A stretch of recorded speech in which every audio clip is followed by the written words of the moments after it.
Assalamualaikum warahmatullahi wabarakatuh. Alhamdulillah. Alhamdulillahilladzi anzala as-sakinata fi qulubil mu'minin liyazdadu imanan ma'a imanihim. Asyhadu an la ilaha illallah wahdahu la syarika lah. Syahadatan tutahhirul qulub minal ghasyil la'in. Wa asyhadu anna sayyidana wa nabiyyana Muhammadan abduhu wa rasuluh al-mab'utsu rahmatan lil alamin. Allahumma salli wa sallim wa barik ala sayyidina Muhammad wa ala alihi wa ashabihi ajma'in. Amma ba'd. Fa ya ayyuhal hadirun, usikum wa nafsi bi taqwallah faqad fazal muttaqun. Kama qala a'udzu billahi minasy syaithanir rajim. Ya ayyuhalladzina amanu taqullaha haqqa tuqatih wa la tamutunna illa wa antum muslimun. Wa qala Allah ta'ala fi ayatil ukhra, a'udzu billahi minasy syaithanir rajim. Ya bani Adam khudhu zinatakum inda kulli masjid wa kulu washrabu wa la tusrifu innahu la yuhibbul musrifin. Shadaqallahul azim. Hadirin jamaah Jumat rahimakumullah. Puji syukur kita haturkan kehadirat Allah Rabbul Jalil. Salawat taslim kita sanjungkan pada Rasulullah sallallahu alaihi wasallam, Rasul rahmatan lil alamin. Melalui mimbar ini khatib mengingatkan diri pribadi serta hadirin jamaah sekalian agar kita senantiasa meningkatkan keimanan dan ketakwaan kepada Allah Subhanahu wa taala. Semoga dengan peningkatan iman dan takwa yang kita upayakan, Allah mencatatnya sebagai amal ibadah yang kamilah, penyempurna, yang sempurna di sisi Allah, sehingga kita mendapatkan kebahagiaan di dunia wal akhirah. Jamaah rahmatullah, pada muqaddimah saya membacakan satu ayat dari surah Al-A'raf ayat 31. Tadi berbunyi, ya bani Adam, wahai anak-anak keturunan Adam, khudhu zinatakum inda kulli masjid. Kata Allah dalam firman-Nya ini, ambillah, pakailah perhiasan-perhiasan terbaikmu setiap kalian pergi ke masjid, setiap kalian mau beribadah kepada Allah. Jadi kalau kita melihat ayat ini menunjukkan bahwa al-aslu fil amri lil wujub. Kalau bicara kaidah usul fikih, asal dari perintah itu adalah merupakan wajib. Jamaah rahimakumullah, kalau kita perhatikan saudara-saudara kita, bahkan mungkin kita sendiri, setiap kita mau beribadah kepada Allah, justru malah pakaian kita itu tidak pernah yang namanya kemudian, bukan nggak pernah, jarang sekali kemudian berpakaian yang paling bagus dari pakaian yang kita punya.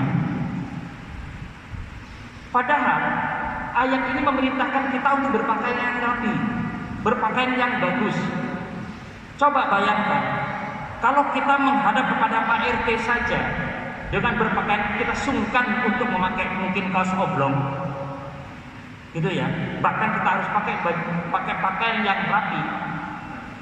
Maka sesungguhnya Allah lebih berhak untuk mendapatkan pakaian yang rapi itu. Kalau kita menghadap kepada pimpinan dengan pakai kaos oblong saja sudah merasa tidak pantas, sungkan dan tidak enak, maka sesungguhnya Allah lebih berhak untuk mendapatkan dan kita berpakaian lebih rapi dari apa yang kita pakai pada saat itu. Nah, maka dari itu jamaah Allah, suatu himbauan yang khatib ingin sampaikan kepada kita semua, ayo kita perbaiki dari sisi pakaian ketika kita mau melaksanakan sholat. Ayo kita rapikan, bahkan kalau bisa kita setrika pakaian kita lebih rapi daripada kita menghadap kepada pejabat. Kenapa? Karena ayat ini menunjukkan, memerintahkan kita untuk berpakaian rapi. untuk memakai pakaian yang paling baik. Khudhu zinatakum inda kulli masjid.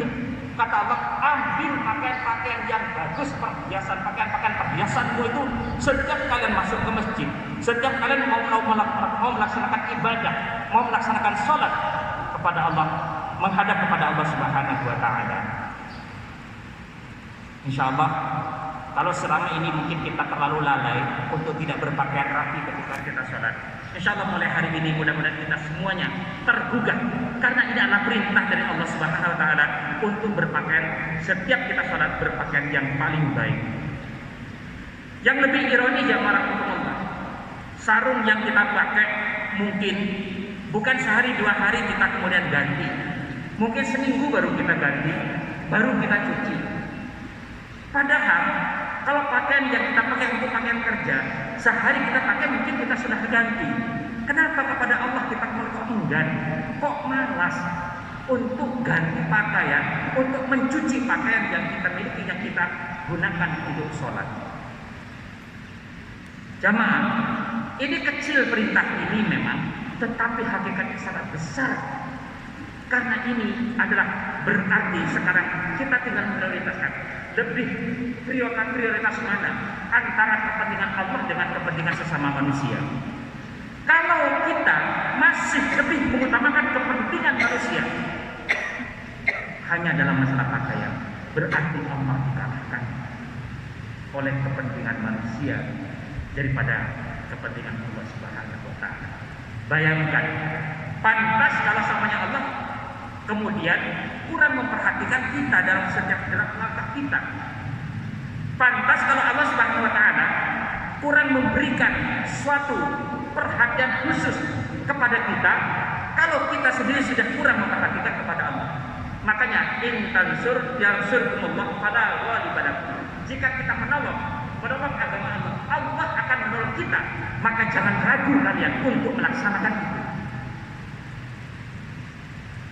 Ini pesan bagian pertama dari surah Al-A'raf ayat 31. Kemudian pesan yang kedua dikatakan sini, wa kulu washrabu wa la tusrifu innahu la yuhibbul musrifin.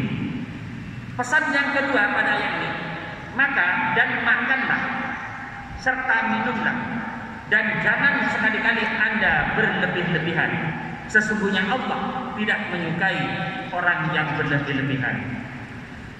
Jamaah, apa makna ayat ini? Ayat ini mengandung makna yang berhubungan dengan hakikat kesehatan dalam menjaga tubuh kita. Perlu diketahui jamaah Allah, tubuh manusia ini terdiri dari 3 unsur. Ada yang namanya jasad atau jasmani, ada yang namanya ruh atau rohani, ada yang disebut dengan yang dikenal dengan sebutan an-nafas atau jiwa.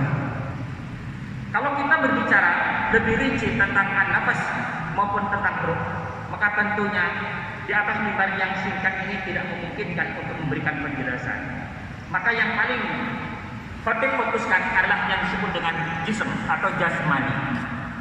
Jamaah, jasmani atau tubuh itu adalah merupakan wadah. Wadah dari apa? Yaitu wadah dari yang disebut dengan an-nafas dan ar-ruh. Maknanya apa jamaah Allah?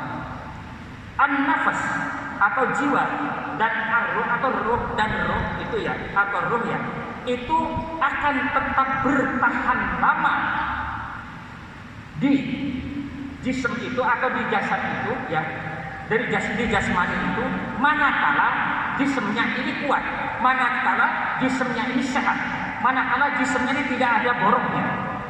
Maknanya yang namanya wadah, kami ibaratkan, Fatih ibaratkan mungkin satu gelas ya, gelas plastik atau apapun bentuknya. Kalau semuanya gelas itu jelas kita tempatkan untuk air.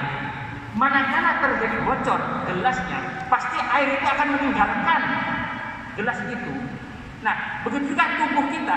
Manakala tubuh kita ini tidak bagus jamaah Allah, yang jelas, yang namanya rohani dan yang namanya an-nafs itu pasti akan meninggalkannya. Kesimpulannya adalah kita ini kalau mendapatkan dan menginginkan yang namanya ruh dan jiwa itu bertahan lama di tubuh kita, ayo kita pelihara yang namanya tubuh ini dengan sebaik-baiknya. Kalau sekiranya sekarang sudah ada borok, anggaplah mungkin penyakitnya berupa di jantung atau di paru-paru, ada bocor sebagainya. Sekarang segera kita obati, segera kita tambal. Dengan apa? Dengan cara ke dokter. Nah, itulah kira-kira yang perlu kita lakukan ketika kita mendapatkan penyakit seperti itu. Namun, mobil khusus pada ayat ini menganjurkan, sebetulnya Allah telah memberikan jalan keluar supaya jasad ini tetap kokoh dan kuat. Apa? Yaitu makan dan minumlah, tetapi jangan selalu berlebih-lebihan. Artinya jamaah Allah, kalau makan kita teratur, makan kita baik, sebagaimana yang Rasulullah contohkan. Rasulullah sendiri dalam hadis dijelaskan, dalam riwayat At-Tirmidzi dijelaskan bahwa Rasulullah itu makan apabila tidak makan sebelum lapar dan berhenti ketika makan sebelum kenyang. Sekali lagi, Rasulullah itu makan tidak makan sebelum lapar dan Rasulullah berhenti ketika makan sebelum kenyang. Makanya di dalam riwayat lain, dalam kapal lain ya disebutkan bahwa perut itu dibagi menjadi 3. Sepertiga isilah dengan makanan, sepertiga isilah dengan air, dan sepertiga isilah dengan udara. Manakala kita melakukan hal yang demikian, hakul yakin insya Allah kita akan mampu memelihara kesehatan dengan sebaik-baiknya. Namun demikian pula di dalam surah An-Nahl Allah memberikan penegasan pada ayat yang ke-114. Apa kata Allah? Fakulu mimma razaqakumullah halalan thayyiban. Maka makanlah segala rezeki yang Allah berikan kepada kalian, yaitu yang baik, yang halal dan baik. Maknanya jamaah, di sini adalah yang halal belum tentu baik, yang baik juga belum tentu halal. Contohnya, udang kita yakini bahwa udang itu halal dan baik, ya. Tetapi bagi orang-orang yang memiliki kolesterol tinggi, maka udang yang halal dan baik itu menjadi tidak baik. Daging enak, bagus, halal dan baik, apalagi sembelihannya dengan secara Islam, membaca basmalah, kemudian prosesnya dengan Islami benar ya, kemudian jelas dia halal dan baik. Tapi bagi orang yang punya kolesterol itu pasti tidak akan pernah baik. Termasuk kacang-kacangan. Siapa yang mengatakan kacang panjang itu tidak enak? Siapa yang mengatakan kacang-kacangan itu kemudian mengatakan tidak baik? Baik. Tetapi ketika kita makan, kata kita sudah ada asam uratnya yang tinggi, maka makanan itu pun sudah menjadi tidak baik bagi kita. Nah, maka dari itu jamaah Allah, ayo kita pelihara tubuh kita dengan baik. Makanlah dengan makanan yang halal dan baik, namun jangan terlalu berlebih-lebihan. Di dalam sebuah maqal dikatakan, man kasura akuluhu kasura syurbuhu, wa man kasura syurbuhu kasura nauhu, wa man kasura nauhu khairun mautun. Artinya apa?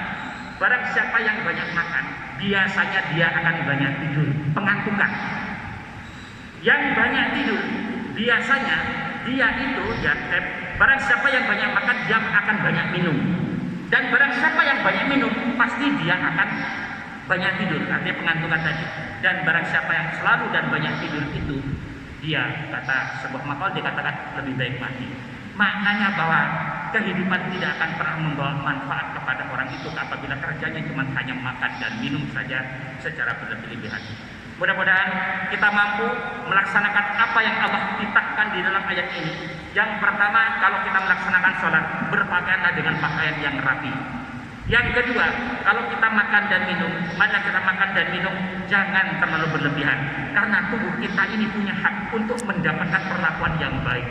Ketika perlakuan yang baik diberikan kepada tubuh kita, insya Allah wadah tubuh yang sebagai wadah dari roh dan jiwa ini pasti akan senantiasa terpelihara dengan baik pula. Dan insya Allah orang yang makannya tidak terlalu berlebihan, insya Allah dia akan mendapatkan panjang umur dan terjauhkan dari penyakit.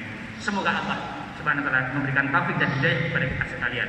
Amin ya rabbal alamin. Barakallahu li wa lakum fil العظيم ونفعني وإياكم بما فيه من الآيات والذكر الحكيم أقول قولي هذا فنستغفره إنه هو الغفور الرحيم.